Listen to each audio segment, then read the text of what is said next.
Hello மக்களே, ஆதி நிலம் சரியா?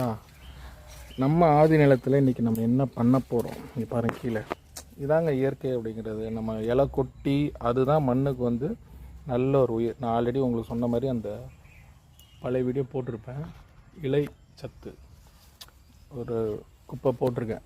ஸோ ஆதி நிலத்தில் நம்ம இங்கே பாருங்கள், ஸ்டார் ஃப்ரூட் தெரியுதா? செடியை இழுத்துக்குவோம், தெரியுதுங்களா? ஸோ இந்த ஸ்டார் ஃப்ரூட்டு நம்ம பறிச்சுக்கலாம். ஒன்று இருக்குது, இது கொஞ்சம் சின்னமாக இருக்குது. ஸோ இது நம்ம பறிச்சுக்கலாம். நான் ஏற்கனவே சொன்ன மாதிரி இது வருஷம் ஃபுல்லாக உங்களுக்கு பூக்க காய்க்கக்கூடியது. இன்னொன்று இருக்கான்னு பார்ப்போம். ஒன்று தான் கிடச்சிது எனக்கு ஸ்டார் ஃப்ரூட்டு.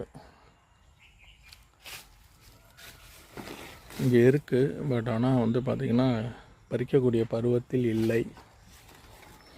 ஸ்டார் ஃப்ரூட் வந்து எது எதுக்கு நல்லது அப்படின்னு பார்த்திங்கன்னா, இயல்பாகவே நீர் சத்து நிறையா இருக்கிறதுனால ஸ்டார் ஃப்ரூட் சாப்பிட்லாம். கொஞ்சம் சில இப்போ வந்து ஸ்டார் ஃப்ரூட்லேயே வந்து பார்த்திங்கன்னா உங்களுக்கு வந்து இது வந்து நார்மலாக உள்ளது.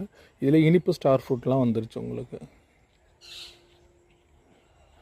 ஸோ நீங்கள் இனிப்பு ஸ்டார் ஃப்ரூட்டு இப்போ நர்சரியில் போய் கேட்டிங்கன்னா கிடைக்கும். இது வந்து எல்லோரும் சாப்பிடக்கூடியது தான். நிறைய பேர் வந்து ரொம்ப புளிப்பாக இருக்கும் அப்படின்னு பயந்துட்டு சாப்பிட மாட்டேன்றாங்க. ஆனால் அந்தளவுக்குலாம் இருக்காதுங்க. நல்லா இனிப்பாகவும் இருக்கும், அதே நேரத்தில் புளிப்பாகவும் இருக்கும். எனக்கு இதுக்குள்ளே வந்தே ரொம்ப காலமாச்சு. ஸோ அங்கே ஒன்று இருக்குது பாருங்கள், ஒன்று இருக்கா தனியாக. ஸோ அதை பிடிப்போம், இலையை பிடிச்சி தான் எடுக்கணும். ஸோ இங்கே பாருங்கள். ஓகே,